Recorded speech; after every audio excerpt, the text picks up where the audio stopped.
All right, time to kick it with your best friends in the singing industry. You know, the mates who know some stuff, but you can still have a pint with. It's the Naked Vocalist Podcast with Chris Johnson and Steve Giles.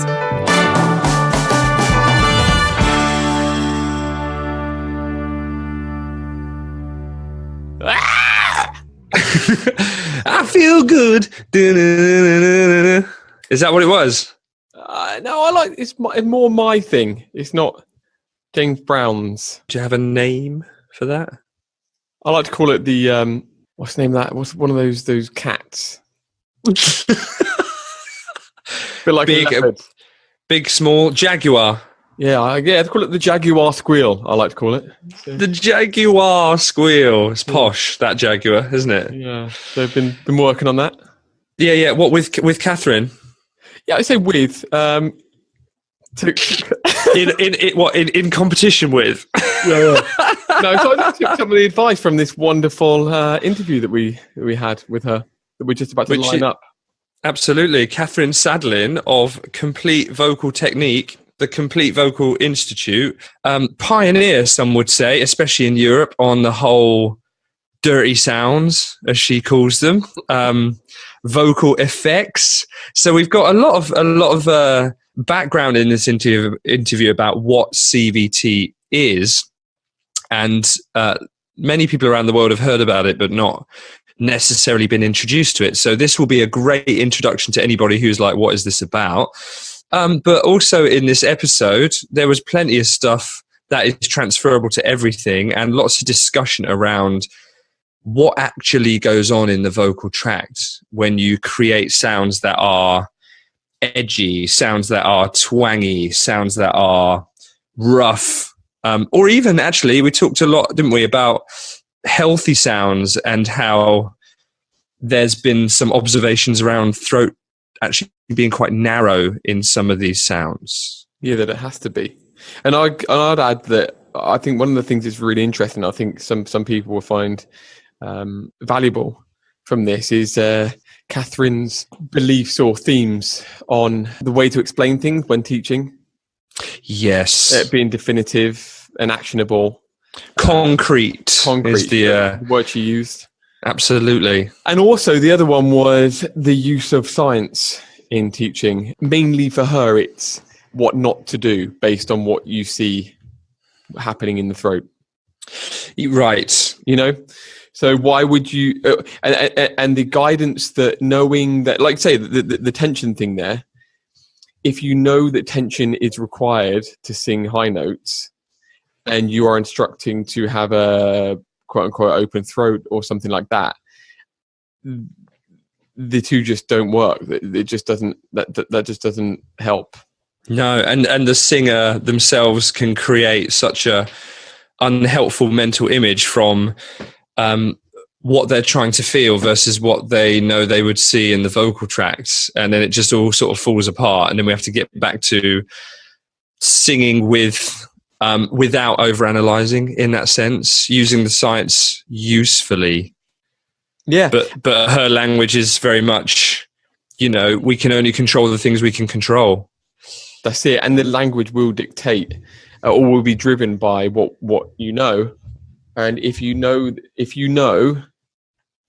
quote unquote, no, fact, fact that the throat needs to be open when you sing, your language is going to be so different to someone who knows that you need constriction and tension when you're singing. So, and somewhere along the way, and you know, I went to a conference the other day, the Voice Geek conference, which was held in the UK by Debbie Winter. And there was a presentation in there about the laryngoscopies, you know, the stroboscopy exams, where you get to see the vocal tract and the vocal folds operating. And there was this occasion that the presenter had recalled of quite a decent operatic, I think it was an operatic bass or operatic baritone, who was pretty sure when they were looking down, he was like, pretty sure my throat is super open when I'm singing this because it feels that way. But on observation, it was pretty narrow. And it was like, yes, so it feels easy and it feels relaxed, therefore it's open. Rather, it feels easy and relaxed because it's just doing its job subliminally without excess effort and without problems. So does that mean the throat's open? Does it not? Who knows? So it's a very interesting world to start delving into, isn't it? It is what it is. It is. Let's not get overexcited about it now, mate. But before we get into that interview, we just have to give anybody a shout. If you are at Vocalize You this year, the wonderful camp in LA, we are preparing our class as we speak. And if you are going, you can join us there for 7 days of farting around, pretty much, isn't it? Yeah, if anybody wants to pitch in on our conversation we had immediately before starting this recording, which was we were debating whether, given that we're teaching some private stuff in the morning and then we've got a class at 1 o'clock, like hour and a half, 2 hours, and then there is the vocology and practice training. Ingo's probably going to be there, some other speakers for about 4 or 5 hours. We were debating squeezing in the recording of the iSing magazine webinar that we do kind of, I want to say monthly or bi-monthly, but it definitely isn't that frequent. Let's say every now and again. We're contemplating squeezing that in on that week. We don't know whether we should or not. So any feedback on that would be great. Yeah, preferably if you could just come on board as our free secretary. Yeah. Pop the applications in the post. Yeah. And don't call us. All right.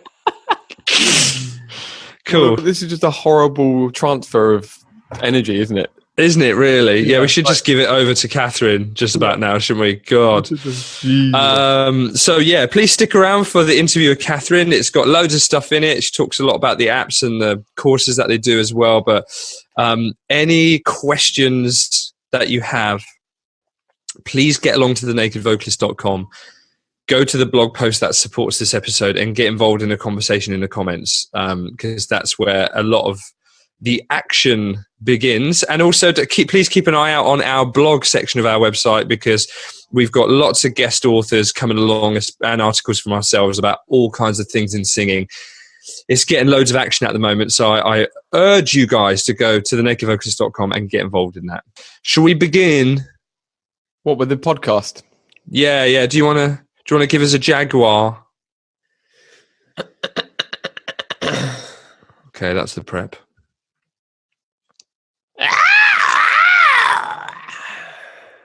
I'd go in twice because the first one didn't really work. Thank you.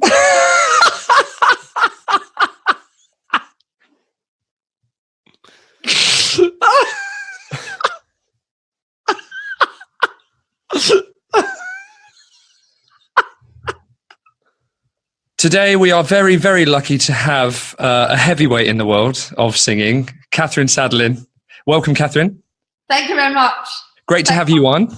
Just to give everyone a brief view of who you are the founder of the CVI, Complete Vocal Institute, author as well of an incredibly successful book around the world in different languages, Complete Vocal Technique, CVT, which has been extremely popular, especially in Europe, and also over it looks like a lot of years with a particular ENT. You've also been conducting a lot of research into contemporary technique, especially in the world of distortion, which I think has been a very valuable input to the world, seen as everyone just thinks it would burst a blood vessel. So it's good to see that, blood vessels can remain intact after some of your research there.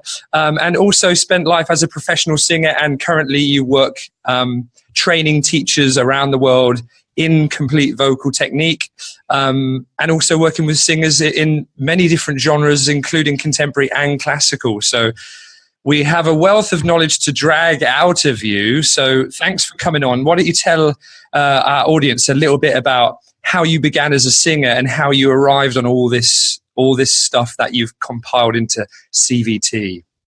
Okay, thank you for the nice words. I started, actually, I haven't even thought about doing some singing.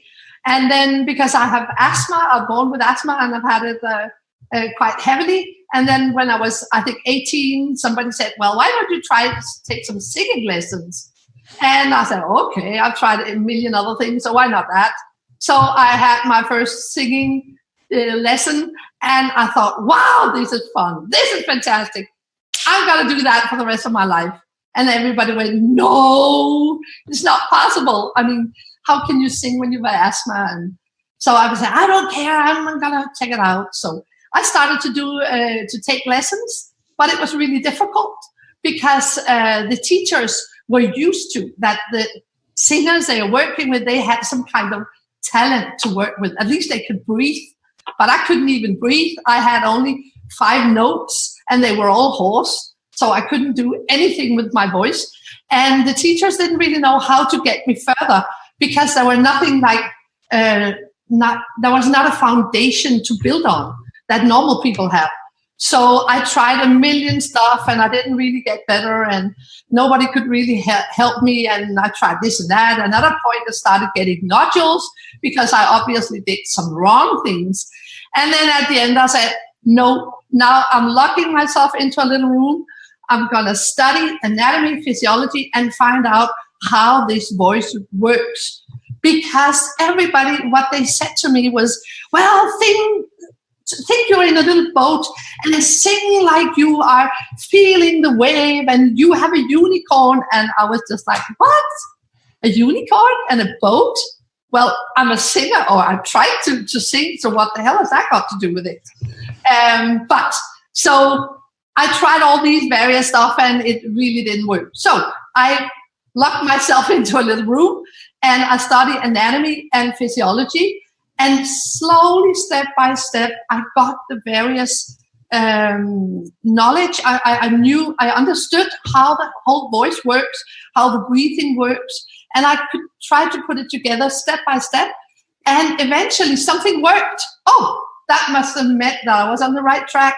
So I continued from there on and I built it. And eventually I could sing. I could actually take some high notes and I wasn't hoarse constantly. And my aim was to be a classical singer because that was the teaching I started with. So that's where I worked on, and finally I could actually start singing an aria and I could actually do it, and I started performing and all that.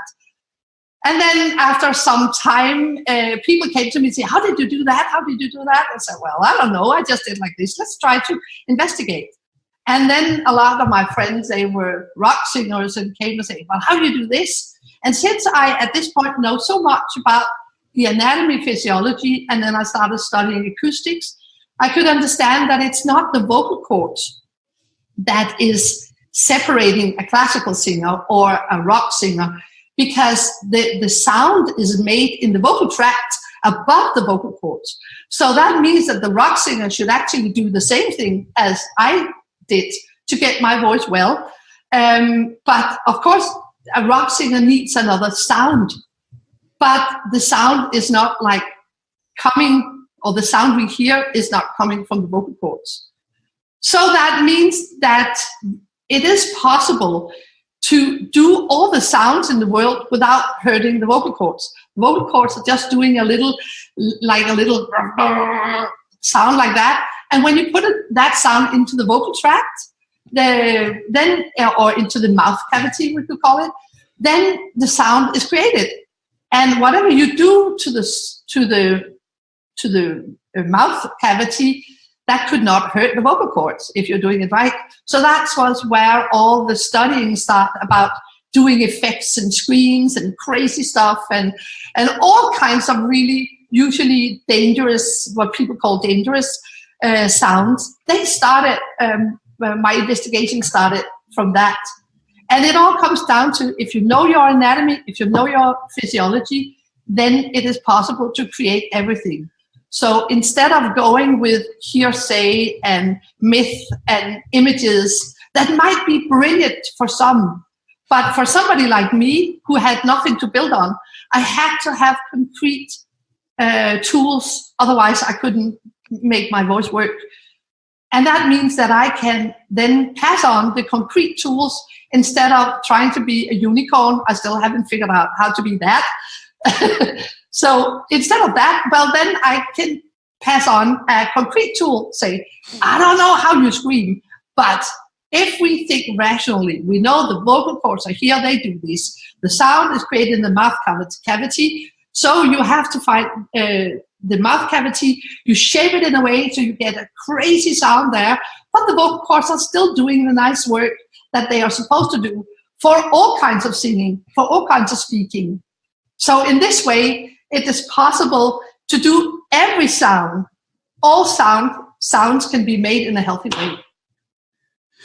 Lovely stuff. Now, I don't want to jump on your words, Cathrine.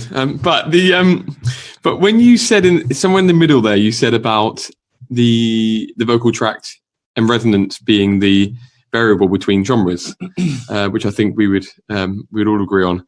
In your experience and studies, how you almost intimated towards that the vocal folds are redundant in that process in terms of influencing the different styles. So can you explain that a little bit more about their job? Because some people would suggest that vocal fold depth or adduction or surface area contact, those kind of things would make a difference to the overall sound. So what is your take on that? Yes, of course it is. This is like a very simplified way of explaining this was how I started. So from there on, we have been working with I'm working with a lot of different scientists and ENT doctor, Julian McGlashan from Nottingham. We've been doing research for many, many years together. And the more we dive into it, the more we found out these little smaller details about things, how it's made. But generally, I would say that if you tell a singer, well, you have to do this with the vocal cord, adapt a little, and use that C muscle, T muscle, whatever, people are, that's not really help. I mean, if you are a singer, how can you relate to some strange muscle you don't even know exist? And how can you get to them? How can you control them? And how can you know, if you control them, that this is that muscle that you're actually controlling and not something else? So I think it's very important to be concrete. And if we are talking to singers, I would tell a singer something that they are able to do. So I could say, well, try to do this vowel. Try to have a bite, look like you're doing a bite. Try to make this sound. Then try to do this with your abdomen and blah, blah, blah. So to be extremely concrete, because that was what I was missing so much, that nobody was concrete. And since I didn't have anything to build on, I didn't progress. So everything we are telling the singer has to be really concrete. So coming back to your question, I would say yes. So what we have been finding out, we are talking about 4 vocal modes. And these vocal modes are setting. And it's really concrete examples how you make a setting, and here's a setting, and here's another setting. And when you put this setting, you are automatically also changing, of course, something on the vocal fold level. But the aim for the singer is to work on the things that they can actually control and not to concentrate on what's happening on the vocal fold level, because which singer can relate to that? I think it's easier when you want to change something. It's easier if you get a tangible tool that you can say, do this. Mm-hmm. And then if it works, well, that's great. No, totally agree with you. Yeah, I mean, there's I certainly know that we began when we were first teaching. A lot of the language would be absolutely directed around maintain chord closure, and I remember doing gigs going, I don't ever remember maintaining chord closure at any point, even though it's like that's what I must be doing, but that's like just as a result of. But at the end of the day, I was maintaining a sound in my head, in my ear, of course, or maintaining an airflow or a level of, I don't know, mental and physical state, like relaxation or positivity. It doesn't really matter, does it? But at the end, I was wearing a unicorn horn. Who cares? But yeah, so it's kind of, I think there is a little bit of just a disjointed or a mismatch between what is observed as being constant and our control of that, are they directly linked? Yeah, I think it's good for singers to be coming into that concept a lot more. Yeah, and I think it is very important that when we are working with singers, that we work on things that a singer can control. That would be the sound, that would be things to do. Okay, when we are working with scientists, this is a completely different thing. Then we can go, ooh, very interesting. We see this and we see something coming in here and ooh, that is a narrowing there and blah, blah, blah. Very interesting, but it's not interesting to singers unless they are scientifically interested, of course. So I think it's very important to keep these two things apart. So of course it's important to know what's going on. And that's why we keep doing research, because we really want to know more. But it's, on the other hand, it's very important to translate it back to the singer. If we find some new stuff that say, oh, this is valuable for the singer, we have to translate it into some physical thing or auditive thing that the singer can actually do. So what you're saying is, in summary, Cathrine, just to clarify that, is it's, in terms of the science, you're not discounting the role of the vocal folds, but in terms of instructional language, we don't go there because it's often confusing and people can't gain any value from it or yes. Value from it. Lovely. That's actually what I'm saying. Yeah. Okay. Lovely. Well, this is the thing. So you mentioned about the modes then, which was excellent. And obviously there's going to be, I'm sure, a lot of people out there wanting you to go crazy on that. However, before we go there, we just need to set the foundation. And your foundation, or say yours, CVT's foundation, is the 3 principles, which is support, twang, and lip and jaw tension, I guess, removal. So could you just spend a bit of time on those 3 things and, why they're important and what someone could do to work on those 3 areas? Yeah. So if we are having like an overview where we're saying that we have 3 overall principles. As you said, that is support, and that is necessary twang, and that is to avoid having tension or having, protruding the jaw and tightening the lips. So these 3 overall principles, that doesn't give somebody a special sound, but this is like a foundation. This is like you have a foundation and then you build the house upon it. People see the house, but they don't see the foundation. And that's the same thing here. The support, a lot of people have heard the word support. And that was the first word I encountered, I met when I started taking singing lessons. And people said, support, support, support, support. Ooh, more support, less support, this support, that support. But nobody could be concrete about what we had to do. It was just a word. And I had no clue. And for some reason, I thought it must be me who was stupid, so I didn't dare ask him what it was. But at a point, I started asking, what is this support? And actually, nobody could answer. And then I said, well, we have to be very concrete about this. So what we are talking about, when we're talking about support now, it is really concrete. So everybody can feel, you do this, you feel this, okay, now sing the note. And within like 10 minutes, they should see if it helps or not. So that's why the support, and it's not like a term, it is very concrete. Then the necessary twang, that is something that you don't really have to work on unless you have some issue, some problem. Because it is automatically coming if you're doing the rest correctly. But we have to mention it up there because there are very few people who are having trouble on this. And then you have to go and correct something about the necessary twang. And then again, you might support really well, you might have a fantastic twang, blah, blah, blah. And then you are messing the whole thing up by tightening the lips or protruding the jaw. So that's why we need to avoid that. So the next thing you're going to ask me is, what is necessary twang? I think I would if I was me. Yeah, absolutely. And it's like, and the word necessary, see, it obviously denotes that it's actually, necessary amounts for the style that you're singing in, which probably would be adjusted, would it, by a singer in CVT world between styles? And also just to preempt this particular section about twang, there are loads of conversations online about adding twang. Yeah. Then there's loads of questions coming back going, what is twang? Some people just think it's an accent, for instance. Like I remember when someone said like, oh, they have a southern twang. That just means they have a southern accent, right? Yeah, so that's true. it's quite an interchangeable term in the world, not just for singers.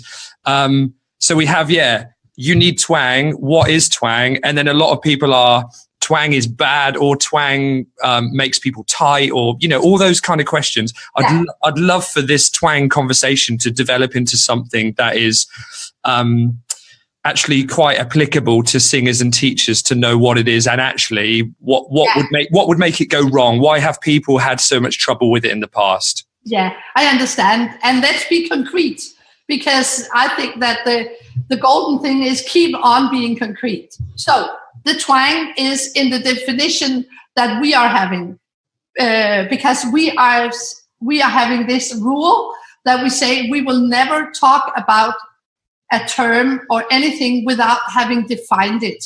Because if we have a definition, then we know exactly what we're talking about.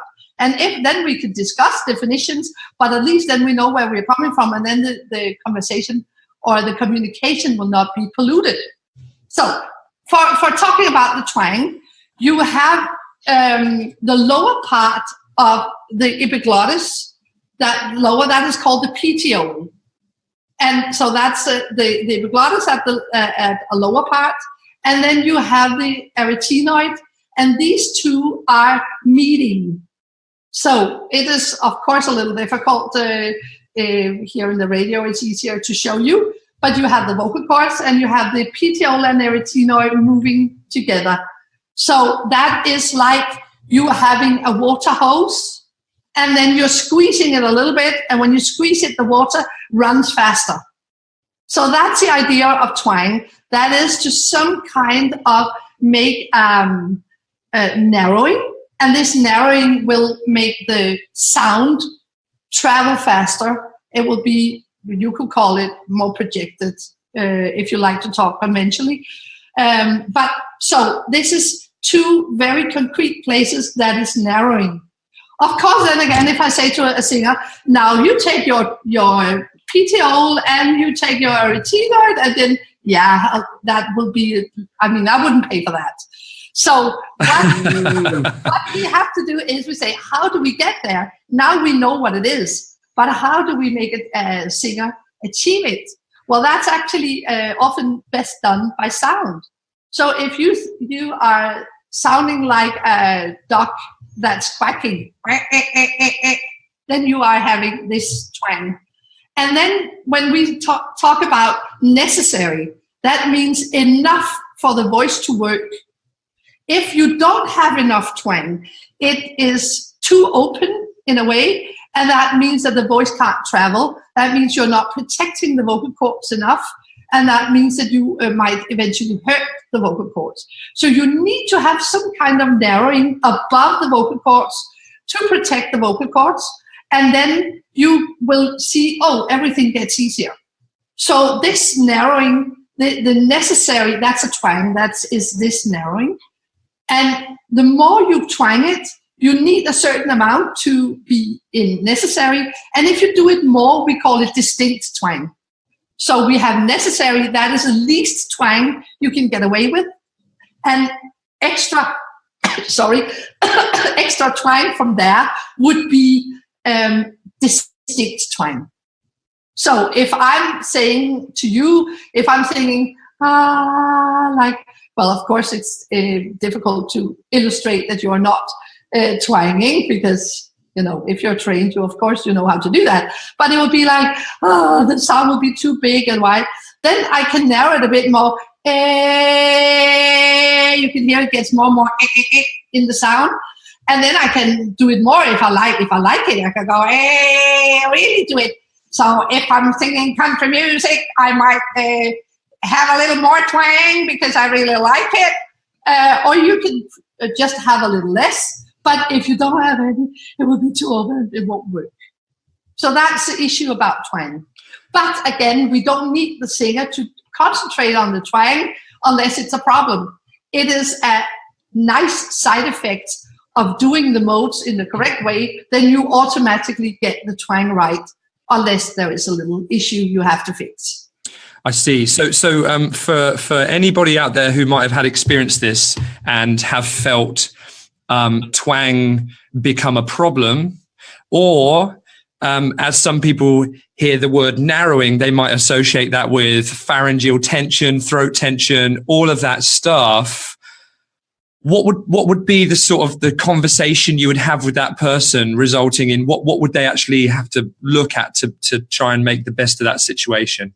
Yeah, and that is actually where we learn something from the science part, because a lot of singers are afraid of narrowing, constricting, all these words, because they have been taught or get this sensation it has to be open, it has to be free, has to be unhindered, and everybody imagine themselves singing with a chimney in their throat, so it's really open and getting out there.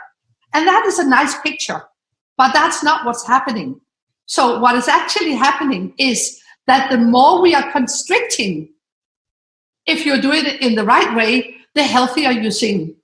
So if we take a camera on the most fantastic opera singer where you think, well, that must be open. No, the more he actually sings his or her high notes, which is really beautiful and sounding great and everything, the more you see narrowing. And there is a certain part of narrowing for each mode. And of course, the singer doesn't have to know that it's a narrowing, but again, being afraid of narrowing means you are afraid of being healthy in the voice. The only way we can work with the voice is actually constricting. There is nothing else we can do. We can constrict or we cannot constrict. If we don't constrict, you won't get any sound. So all sounds are made by constricting. So there's no reason to be afraid of constricting. But uncontrolled constricting, that is, of course, not very nice, because that means that every time you want to sing something, it completely closes off. I can't sing, so that's really unfortunate. So we need to have constricting, but just a very controlled constricting. But so to be sure that whatever we sing is healthy. And actually what we see is that the louder you want to sing and the more vigorous high notes with a lot of power, the more you need to take care of the vocal cords. And the way you do that is by constricting more, narrowing more on top of the vocal cords, because then the vocal cords are lying underneath and they are having like a room where they are protected. If you imagine the opposite, that it's really open, that means that all the power has to come from the vocal cords, and they are too small and they cannot they cannot tolerate to have all the power coming from the vocal cords. So you have to create power from somewhere else, and that is when you do a narrowing, you actually get more power. So that's coming back to constricting, narrowing. That is what we need to do. But of course, we don't have to say that to the singer. We can easily say, oh yeah, sing like this. And if you feel it open, it's fine open. But then at a point, then if they ever look up what is going on in the literature, they would be, hey, you lied to me. It's not really open. No, it's not. So we have to distinguish between what is our image and what is actually going on. And you can easily teach by image alone, as long as you tell the singer, well, this is an image. Well, go ahead and go crazy with a unicorn, but just know that it's just an image. You don't actually become a unicorn or whatever.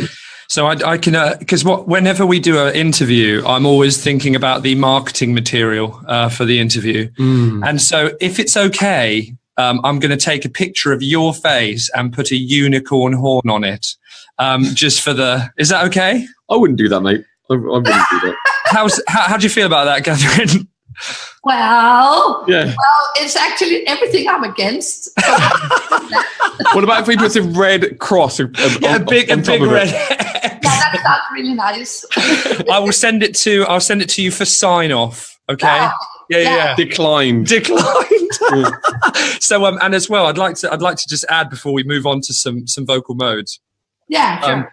That there's actually quite a lot of research, especially by Dr. Tietze, on modeling vocal tracts where the epilarynx tube, the little part of the upper larynx that you're talking about just before it goes into the bigger throat, when that is narrowed and the amount of resonance support, so like energy in the vocal tract supporting the vocal folds, increases a lot when they do simulations like that. So if anybody's interested in looking at lots of different sources as well as CVT, the work on Dr. Ingo Tietze and source filter interaction is also a really great resource to see like how that can affect someone's vocal breaks, entire range, output, and everything. It's really amazing stuff.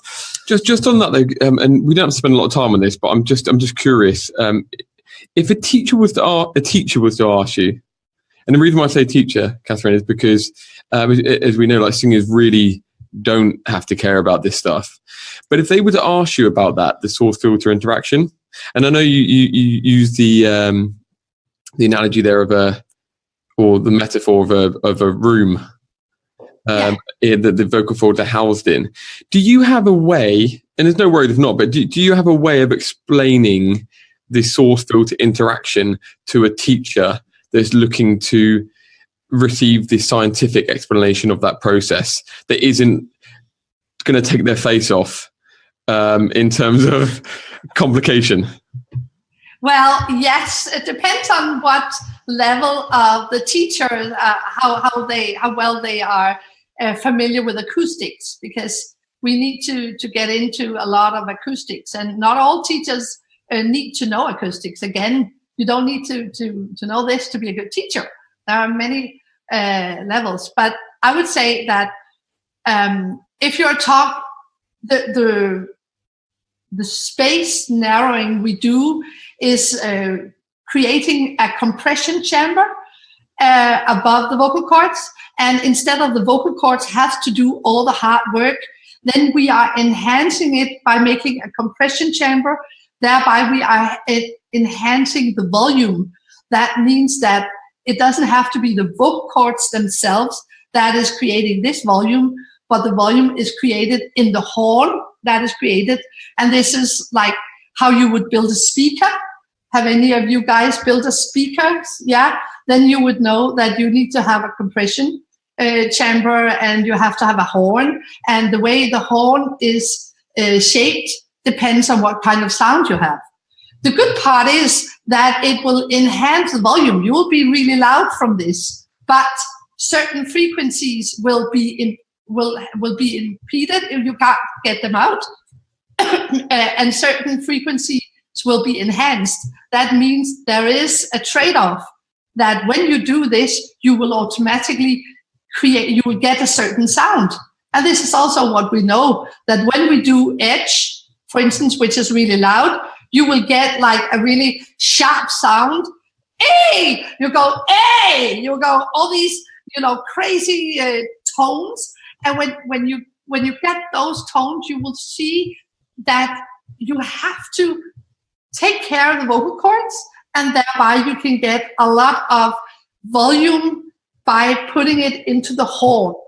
The sound will be very twanged, but that is those frequencies that are allowed to escape, and other frequencies are dampened. So this is a trade-off. You can be loud, but you have to have it in a certain way. Lovely explanation. Yeah, we often speak to different people and their approaches to explain stuff. Yeah. And oftentimes that's all we've got, and we all get a lot of questions on, but what does that mean and how does that work? And it's just good to get different approaches. But on that basis, though, it's like the beautiful elephant in the room, this whole conversation. Keep touching upon the modes. Yeah. What are the modes? What do they sound like? How are they created? Yeah. Go. You've got 3 minutes. Now, we have 4 modes. One is called neutral. This is you can add air in neutral. You can choose not to add air, but this is an optional setting. It is non-metallic. There is it's like a soft character, or if you want to be loud. But it is like still soft compared to the others. That is a little, it is more metallic. So when we talk about metal, it goes to what you can hear. It is a little bit more direct, or it's a little harder, tougher sound. So when we are talking about another mode than neutral, this neutral is what most people are familiar with. It's what people are generally considering more healthy, which is not true. It is not more healthy than anything else. If it's done correctly, it's healthy. If it's done incorrectly, it is not healthy. And that goes with all the modes. But if you take another mode like overdrive, we have a lot of metal. It is full metallic. It's go, hey! So a lot of power there. And this one is like a shouty character opposed to neutral that has like a softer character. Then you have edge. Edge is in family with overdrive because they are both full metallic. So edge would be more like hey, more twanged. Hey, you can really be like a lot of, you can get power in the high part by doing that. And they are both full metallic.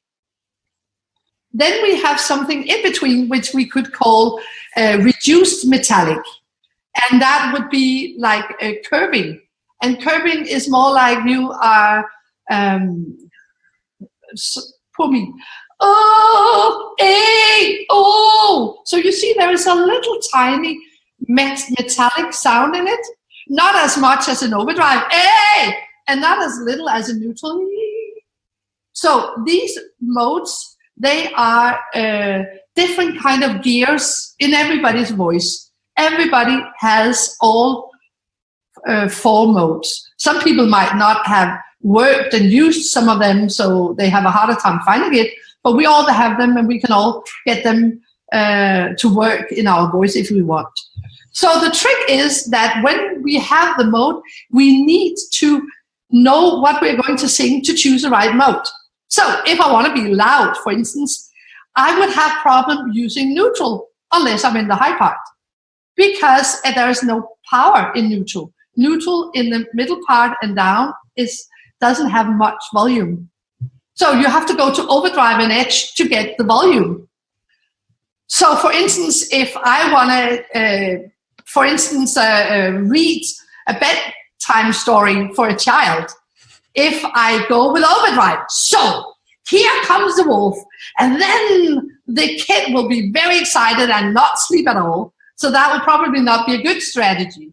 So if I, on the other hand, go to neutral, they would be so bored, and at the end they will sleep. So things are good for certain things, but also if I'm going to make a big talking to 100 people, it would be really hurtful for my voice if I use overdrive neutral, because I cannot be heard. And if I try to turn it up, I really don't sound like it's healthy. Or I can put it really high, then I can be loud. But then again, who would take me serious? So instead, I go to overdrive. So what I'm speaking in now is overdrive. Because in overdrive, I can really be as loud as I want to, because that's where it's possible to get all the power. So we need to choose the mode for what we're going to do. So if we want to be loud, we'll go for the fuller metallic modes. If you want to be soft, we'll go for the non-metallic modes. And if you want to be some kind of in-between, go for the reduced metallic modes. Okay, so quick question about the modes then. In terms of the power and the volume, do the modes carry, in terms of your CVT terms, carry any warnings as far as one is more fatiguing than the other? And that could either be fatiguing on the vocal folds themselves, or fatiguing on the muscles in the body that actually maintain those vocal tract shapes or support levels? Well, no, because you can't say that one of them is more healthy than the other, or one of them is more fatiguing than the other. Done correctly, they are all healthy. Done incorrectly, they are all damaging. So that's the whole thing. You can find an opera singer that could easily hurt their voice by singing, let's say, a female opera singer singing neutral in the high part. Well, if she's not doing it, if she's not applying it correctly, she would hurt her voice. And that's the same with a rock singer singing in, let's say, overdrive, not doing it correctly. It would be wrong. If you even are very soft, you can hurt yourself. So everything if you don't do it right, you hurt yourself. If you do it right, you don't hurt yourself. And that's the thing about the mode. There are certain limitations and advantages of each mode.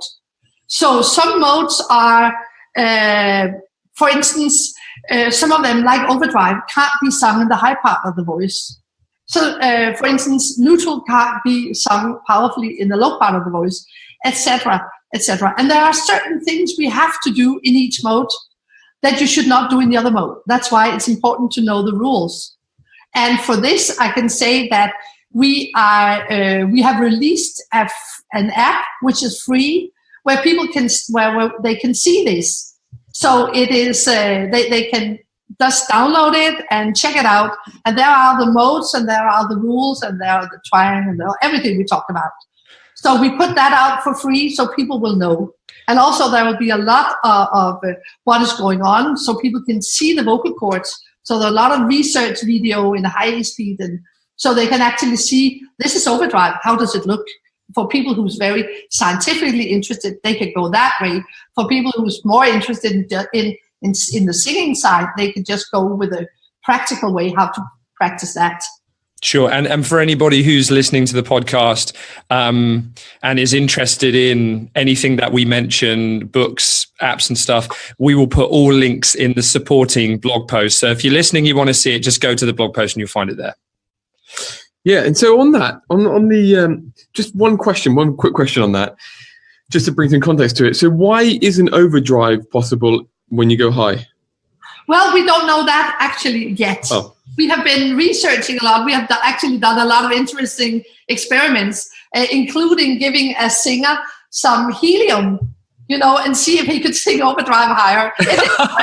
That is absolutely amazing. Walking on stage with canisters. Is that on video? Can we have that? We don't. We have it actually on video somewhere, but it's. But we are going to put it on the research site. We have a research site for free, and we're going to put it there once we get to it. But it didn't really work. We had a lot of fun, but that was not the issue. So it was not because of the weight.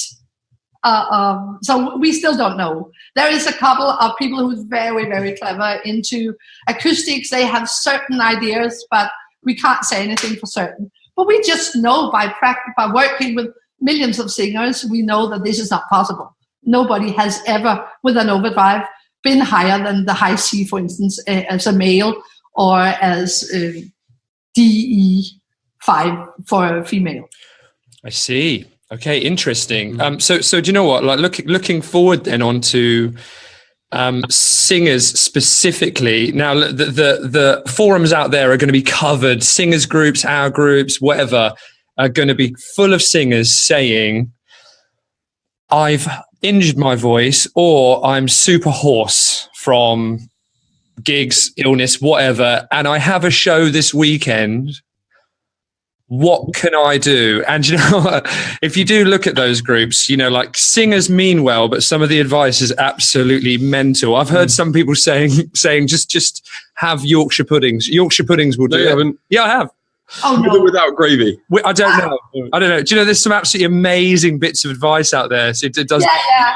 And they mean, I'm not slagging you guys off. You mean well. You stupid lot. But it's just, you bloody idiot. But from the point of view, from your point of view, having worked with singers, I guess in those same situations. Oh yeah. what can a singer in that crisis who feels like they absolutely must fulfill the engagement, what are they going to do to figure out, A, should I even do this gig? And B, what can I do to warm through this and give me the opportunity to see if I even can? Yeah. So I would say if they are hoarse and have been hoarse for, let's say, 4 or 5 days, I would say go to a doctor, because it is very important to know what is wrong. It's always nice to know, is there anything structural changes? Is there anything, more severe? Or is it simply a matter of wrong technique? Because it can be both. And of course, if there's something pathologically wrong, then of course that should be looked into. But let's say that the singer has been to a doctor and the doctor says, well, and here we talk about ENT doctors, of course. And the doctor say, well, you're a little red, but it's okay. You can sing. But the singer feels like, oh, I can't sing at all. Then there is actually a lot of things that can be done, but it would require very often that the singer knows some technique. A lot of our work is doing emergency aid for hoarse singers. And that is somebody calling, oh, I'm having a gig at Wembley and I can't sing. What do we do? So we go in there and we can actually take, if it's not something that is physically, pathologically wrong, then we can remove the uncontrolled constrictions, which are the ones that has kind of tied up the whole voice. That means that the singer can't sing and sound really hoarse. But these uncontrolled constrictions we talked about before, they have actually protected the voice. They have laced it up so it can't work. But that means you can't misuse it. So then when you know how to do it, you can actually unlace it. You can remove the uncontrolled constrictions, and within an hour, the voice is back again. So, but of course, then the singer needs to know what gave them the problem. And that could be that they, for instance, were singing in edge, in a mode, on a wrong vowel. We have to have certain vowels, certain volumes, certain sound colors, and certain pitch we have to be aware of to use a mode. And if you have used, let's say, a wrong vowel, you will immediately get uncontrolled constrictions again if you don't start using a right vowel. But of course, when a CVT person knows how to open, to release these uncontrolled constrictions and get the voice back, and then we have to tell the singer, well, for the job you're going to do now, you have to apply a lot of support energy and show them how to do that. And maybe if they are like a little red and feels uncomfortable, try adding more twang, getting the petiole and the retinoid a little closer together. You do that by ear. Say, okay, there's the amount of twang that feels comfortable. And when they can do that, they can actually sing it. And then they are free and they can go back and sing their stuff. For people who doesn't have the, who can't like call CVT, get a Skype session to get rid of the hoarseness, they could also look for the app again, because we included that whole section in the free app about what to do, how to take care of it. And this is simply step by step, a little guide on how to release those constriction yourself. So if you made some wrong things and you sound really hoarse, you can release them and then you can sound great again. Amazing. And it's kind of, I think as a vocal coach, one of the things I've found fascinating over the years is when you would first run into someone who clearly sounds like they've hemorrhaged every single blood vessel in their head. Yeah. Right. But yeah, I know. What a thought. I love embellishing a story, me. Yeah, but that's good. It's good. It's good. It's all for the sake of the audience. But blood man. Yeah, blood man. And you would hear this sound that just sounds like so bad when they come back from the ENT. The vocal cords are so pearly white. They're just They're not even read. No, exactly. And then you're like, wow. I mean, terms like muscle tension dysphonia, then you can hear like, okay, if they've been diagnosed with some muscle tension, you're like, blimey, muscle tension can make someone sound like that? Definitely. It's actually a big shock in the beginning, isn't it? Yeah, but I would actually say that I would say it's 95% of all hoarseness appearing for singers. That's uncontrolled constriction, and we can release them within an hour. So it is 90% of all the canceled gigs didn't have to be canceled if people knew the techniques and know how to work with it.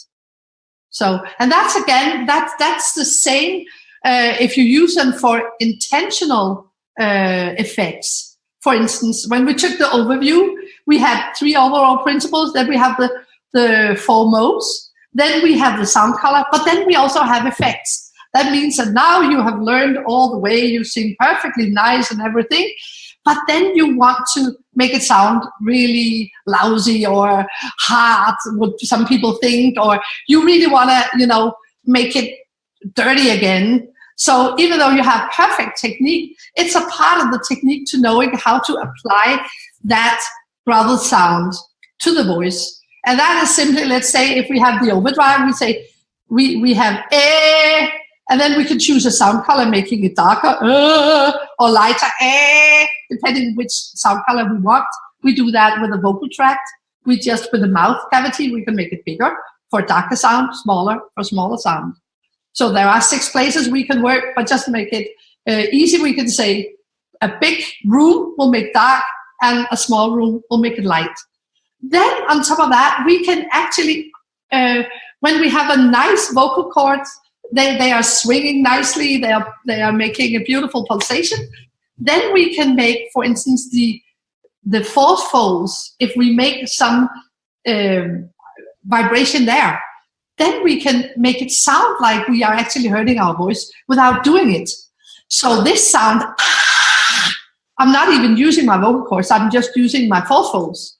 And then if I have a note, I say like, I put it on, and it sounds like I'm ruining my voice, but I'm not. It's simply happening in another place. It's happening in another area away from the vocal cords. That's why it's not hurtful when you know how to do it. And that you can do that with all kinds of, you can make it with a growl, a whoa, a grunt. You can do it with a growl, or you can do creaking, or you can, make a distortion. You can do whatever you like, and it's not harmful to the voice because it's not created at the voice. And that's the same thing with the emergency aids. It is not the voice that is in trouble. It is everything around it that has gone wrong, and we can get rid of that. And that means also when we do make effects, we can use them as we want them to work. Wow. I'm sure, just for some practical value, just on that, one of those things you just said. Yeah. How would one go about involving their false folds to make that noise that you made? Yeah. First, when we work with this distortion or any effects, what we do is we have to make sure that they know the foundation, that they can do the support, and they have the overall principles. They should know their modes. If they don't do their modes well, it will be hurtful to work with distortion. They have to control the sound color. So these are the steps they have to be in charge of first. But let's say they are mastering this. Then what you do is that there are various ways to teach it. But one of the things is to get this little, like you are making a happy sigh. Try to do that. Exactly. Can you feel that there's something making a little, something that is slipping? It's something which is meeting. Yes. Exactly. And that place, try to cultivate that and try to squeeze that. And what we're talking about here is image. It's not what's going on. I think it's a unicorn doing that for me. Okay, we need the unicorn. You just go ahead and use the unicorn. That's completely fine.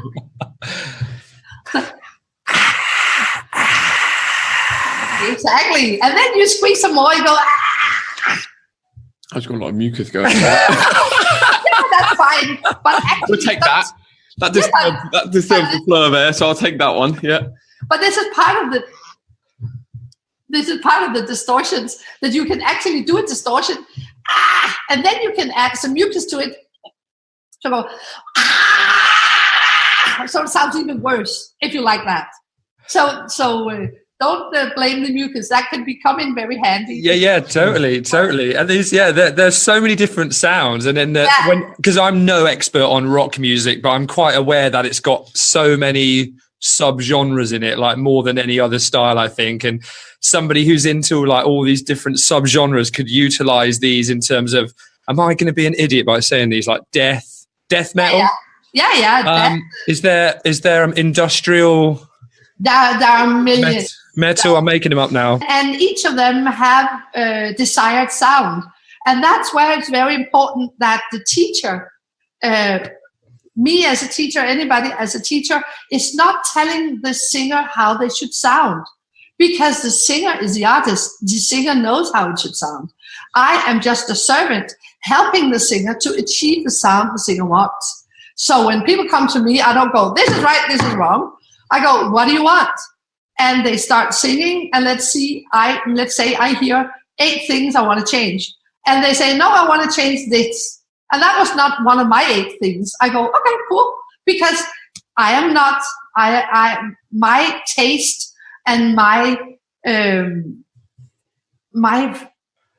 I feel, how I like the sound is not important to the singer. I'm just one in millions and millions. And why should my taste be important to the singer?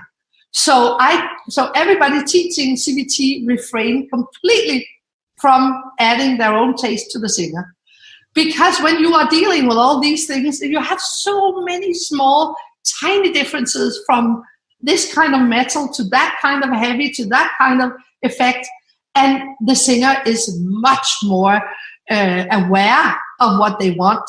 So it is just our job to provide the sound they want. So they say, I want this. And sometimes you go, how about this? They go, yeah, it's a little too sweet. Okay, let's make it worse. How about this? Yeah, it's better, but should be more rolling. Okay, how about that? And then eventually you get there and they get the sound they want, if they don't have the words for it. If they have the words, it's much easier, because within distortion, you have like 9 different groups of distortion, and then again you can vary it with sound color, and then again you can combine the effects, so you can get a grunting with a growling with a distortion, so that's even more crazy. So you can do all kinds of things, but as long as you know what you're doing, it doesn't hurt your voice. Your poor neighbors. It's like, what is she doing up there? Yeah, actually, what I was once teaching, and then some big guys came up. There has been some women being violated in this. I just, no, this is just singing. I was teaching a lesson. I just, sorry, thank you for coming and trying to rescue me, but everything is fine. No, totally. You need to put signs up everywhere, probably even down the road, because you are quite loud. I love it. Well, it could be positive if they're into the rock music. They're drawn to the sound. What is this wonderful? Yeah, what is it? Oh wow! Well, that's an incredible demonstration. Thanks for showing us your dirty sounds. Thank you. Much appreciated. A lot of people might not be aware that, as well as training singers, the books that you have. The vocal coach training that goes on over in Europe. Yeah. If anybody wants to find out about all that stuff, where can they actually go and get more information on CVT and the research that you've been doing? Yeah. Well, we have a website which is called Complete Vocal Institute. Yes.com. You said that so confidently, and there wasn't even a question mark on the end. Yeah, that's what I mean. And then we are having the app, which is called Complete Vocal Technique app, and there is a full version and a free version, and all and on the free version, and of course on the full version, and also on the website, we have free we are putting all the, not all our research, but a lot of our research, the rest is coming, as we make it. But we put it out there for people for free because we think it is so important that everybody, no matter where they are in the world, it should be possible for them to access knowledge. And that knowledge has been, not a lot of people have this knowledge, and it's very hard to get. So we said, well, let's put it out for free, so we are heightening the whole level of singers and knowledge. So they don't have to be afraid. They don't have to eat Yorkshire pudding if they are in trouble. And they don't have to be afraid of being loud. They don't have to be afraid of doing distortion and think, oh, this is wrong. No, this is completely fine as long as they do it right. So, and if they're also interested, we have a lot of courses. We have a 3-year, it doesn't go for 3 years. It is 18 seminars of 4 days. And then that's where people get authorized to be teachers in these techniques.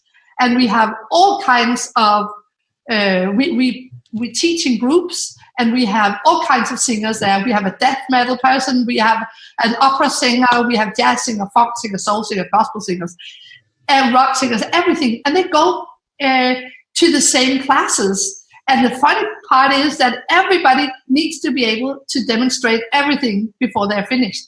So the opera singer can be just as mean and rough as the death metal singer. And the death metal singer can do Baroque trills, because if they teach that, they have to be able to do that. So everybody who has been through and got the authorization at becoming a CVT teacher, they can demonstrate and do and teach all sounds possible. And that is important, because me personally, I would go to a teacher who can demonstrate. If they say, well, can you do this sound? And they go, no, I can't, but you should do this. I would not be sure if they understood me right. But if they can demonstrate and say, is that the sound you're going for? Yeah. Okay, then we start. So I think that is a nice way for singers to know if they are on the right track, that the teachers they choose, that they can actually do the things we're talking about. And then we have 5-day courses if people are interested in getting some introduction to the techniques. We have a 5-day course coming over to Copenhagen in the summertime or in the Christmas holiday, January, and then go for crazy in a week, get all the techniques, and they can go back and see if usually everybody learns how to do things they couldn't do before. Because that's the good part, is that if you build it on anatomy and physiology, then you can immediately find out if it works. And this is one of our main things, is saying it should work right away, otherwise it's not performed correctly, because the voice is not such a complicated instrument.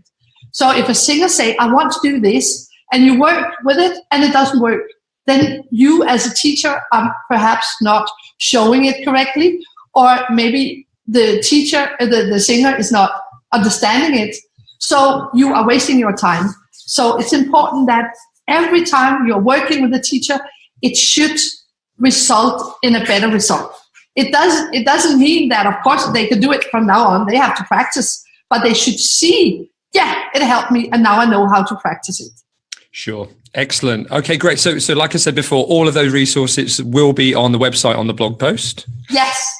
Thanks so much for your time. Shared so much with us. You're welcome. Thank you for your time. And hopefully we'll see you again soon. Thanks, Cathrine. Okay, bye. The Naked Vocalist Podcast with Chris Johnson and Steve Giles.